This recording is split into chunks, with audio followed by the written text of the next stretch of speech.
Well, Happy New Year, everyone. Welcome to 2019. I hope you had an enjoyable and restful break and that you share the same energy and enthusiasm I have for the new year. I hope it will be exciting. With every new year, there are sometimes some transitions, and I wanted to mention a few on the leadership front. Wendy Moe has taken over as our Associate Dean for Master's Programs. And we also have a couple of new department chairs. Russ Wormers will be the next department chair in the finance department, and Martin Dresner is once again assuming the role of chair of LBPP. Obviously, in the latter case, very sadly, we lost Kurt Grimm back in December, as you all know, and I wanted to let you know that there will be a celebration of his life taking place on February the 7th at 3 p.m. In Memorial Chapel on campus, and you'll hear more details about that soon. I also mentioned in an email that with Sandra Laughlin's departure, that Allison Netterveld will be taking over as interim director of OTL, and we thank her for stepping in that capacity. We have some accomplishments I'd like to share with you. Starting off, first of all, with one new endowed chair and 3 new named professorships. We typically announce these at assemblies and congratulate the faculty on these honors. But because our next assembly is quite some time from now, I thought that I would go ahead and mention them now so that you can congratulate them. Russ Wormers has become the Dean's Chair of Finance, and we have 3 new named professorships. Subra Tangarala will be the Dean's Professor of Management.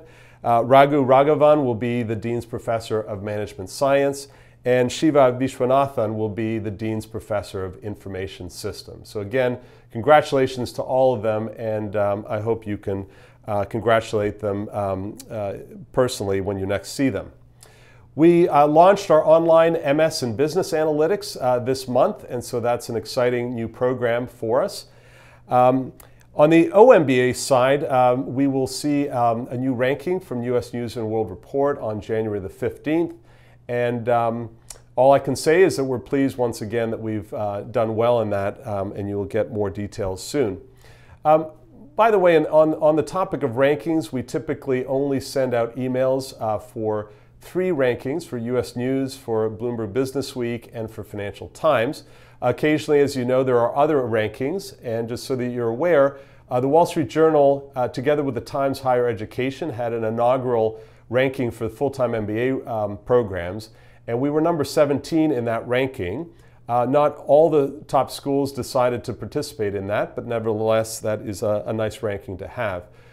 CIO magazine also recently rated us number 9 in terms of tech-focused MBAs. We now have signed dual degree programs that have been completely approved by the university. These are +1 agreements together with Arts and Humanities, Behavioral and Social Sciences, BSAS, as well as the School of Public Health. And this will allow us to focus more efforts on getting more +1 students from our undergraduate Maryland population. We also have a new dual degree on the Master's Finance side, together with the University of Science and Technology of China, USTC, one of the top universities in China. And we're working on finalizing a couple more of these dual degrees with one in Korea and one in China, and you'll hear more about that again soon. In terms of ongoing initiatives, our strategic planning is in full force. The 4 oversight committees, as well as 2 task forces focused on one on research, one on non-degree programs, have been actively engaged. And I really want to thank all the participants of those task forces and oversight committees for all the work that they've been doing. Those preliminary reports will be coming out soon, and we will have some town hall meetings probably in late February, early March, where everybody will get a chance to provide some feedback on those proposed plans, and then the executive committee will later in the spring try to consolidate all these plans together in a single plan. I think you received a recent email about our Diversity and Inclusion Committee.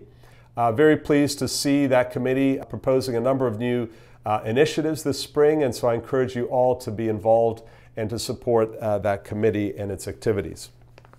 On the facilities side, a number of you participated either in the surveys or in the town hall meetings, or in some cases both, regarding how we use our space and how, in particular, as we plan for the new public policy wing, what else we can do in terms of our existing facility as well as a new part of the facility to really optimize the use and make it appropriate for sort of the next generation learning that we are proposing and working on here at the Smith School. I also wanted to make sure you're aware that we are now have a very small presence on the eastern part of the campus. Behind the hotel, there's what's called the Diamondback Garage. And it's a nice co-working shared facility that we are together with the Do Good Institute, University of Maryland Ventures, and a couple of other outfits sharing some space there. So check it out next time you go to the hotel or one of the restaurants out there, and you can see what our setup looks like. And finally, and sort of in line with that, we continue to want to make sure that we're connecting with the infrastructure, the ecosystem, I should say, particularly with tech companies. And so with Amazon's arrival, we're thinking a lot about how to partner together with other colleges on campus and working together with alumni from Amazon in terms of discussing possible ways in which, both on the programmatic side as well as the research side, we can take advantage of the presence of these companies for our faculty, staff, and students. Finally, in terms of events, there's lots of events, as you, I'm sure, recognize this coming spring, and please look out for them in the newsletters. There's one in particular I'd like to profile, the Women Leading Women Symposium that takes place every year. This year it's on March the 5th. And we're very pleased that Carly Fiorina will be returning to campus to be our keynote speaker for that evening. So we hope to see you there. We hope to see you in the halls of Van Munching. And again, I wish you all the best for a great 2019.